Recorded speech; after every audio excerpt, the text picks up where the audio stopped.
In the aftermath of the Israeli elections, the ruling Likud and newcomer Blue and White parties have come out neck and neck in the results. As President Reuven Rivlin begins meeting with the heads of the elected parties for consultations on who will form the coalition, he also floated the idea of a unity government. But that possibility is being rejected by both right and left.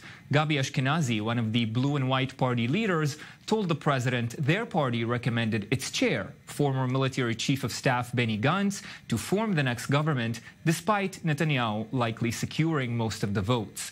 Well, President Reuven Rivlin tried to put Ashkenazi on the spot. Take a listen.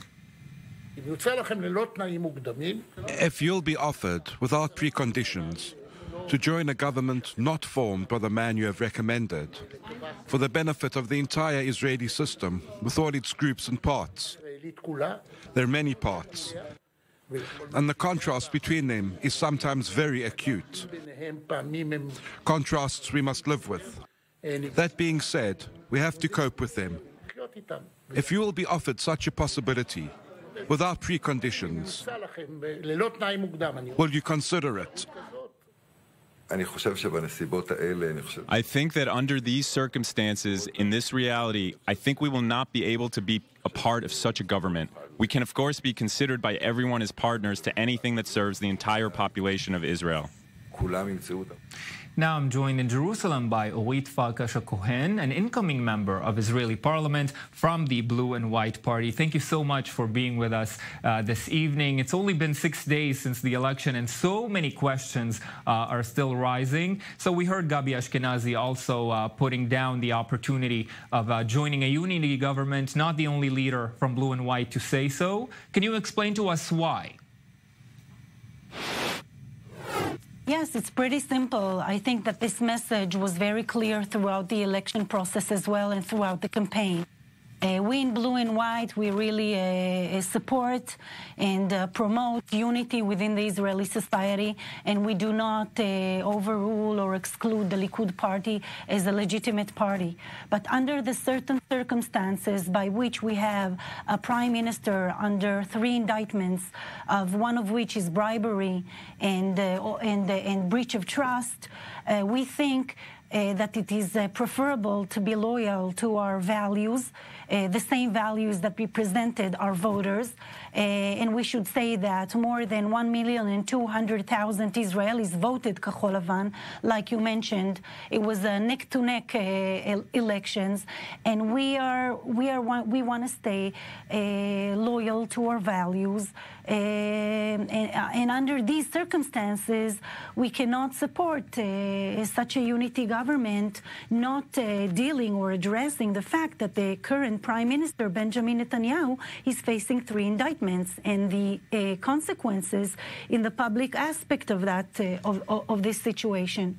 Yes, I'll just add, Orit, that the indictments are pending a hearing. Of course, we have to say this to be fair to the Prime Minister as well. Now, Orit, you must have heard earlier this hour, while we were on the air, former Defense Minister Avigdor Lieberman giving an address in Jerusalem and saying finally he will recommend Netanyahu to the president to form the next government. There was a small window in time on election night when it seemed like Benny Gantz could become the next Prime Minister of Israel. Now it seems with Lieberman's support of Netanyahu, that possibility is all but gone. How disappointed are you?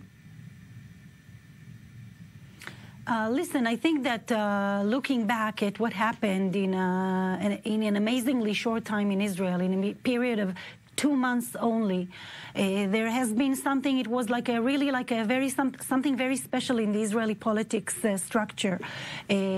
In 2 months' time, out of the blue, a Blue and White party came and, took the Israeli society and was neck to neck to a 13-year government by Benjamin Netanyahu, advocating integrity in leadership, and wants to bring to the table new politics and fresh leadership. Of course, we were disappointed because we felt the ground, we felt the people, and like you said, the results were really neck to neck. And if you remember, the main poll showed a big gap by which Blue and White supposedly led on the Likud party. So we had our hopes very high, but we are very committed to being, a very active opposition and to do our duty as part of the Israeli democratic society. You know, here in the Middle East, there are not many democratic countries, and Israel is, we are proud of our democracy. And we are here to be long-term.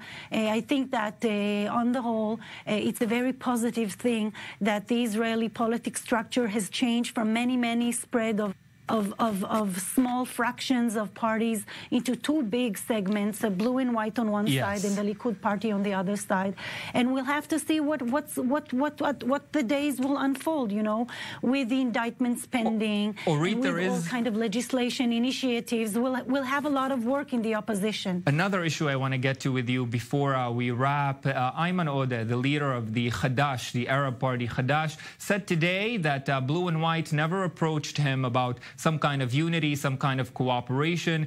Is that true? And if so, why? Didn't that hurt Blue and White's chances? Blue and White was committed to putting together a government that is not totally dependent on parties which are which exclude or rule out the Zionism idea. And I think that this is why it didn't even came to the point, because along the campaign, it was very clear that we want to make a viable government that is built and dependent only on parties that support the existence of the state of Israel as the homeland of the Jewish people. On how close Blue and White party really got to the ruling government, looking back on that, wasn't it worth it to at least try? No, I think that what characterizes us is that we are committed to being very loyal to the values that we show the Israeli public that we are committed to. And if it says sitting a little bit more in the opposition, not joining a unity government with a prime minister with 3 indictments, or not talking to other partners that are not in line with our values, then we will take the long way, but the high road that we believe in. So we are here and we're committed to playing a significant part in the Israeli democratic system, and we are committed to fighting the fight of our voters and the citizens of Israel, and to put them in the center and to try and do our best for everybody. And maybe we can do the unity will be in the work in the Knesset. That's what I hope personally. And we will continue to follow your movements in the opposition. Orit Farkash-Hacohen.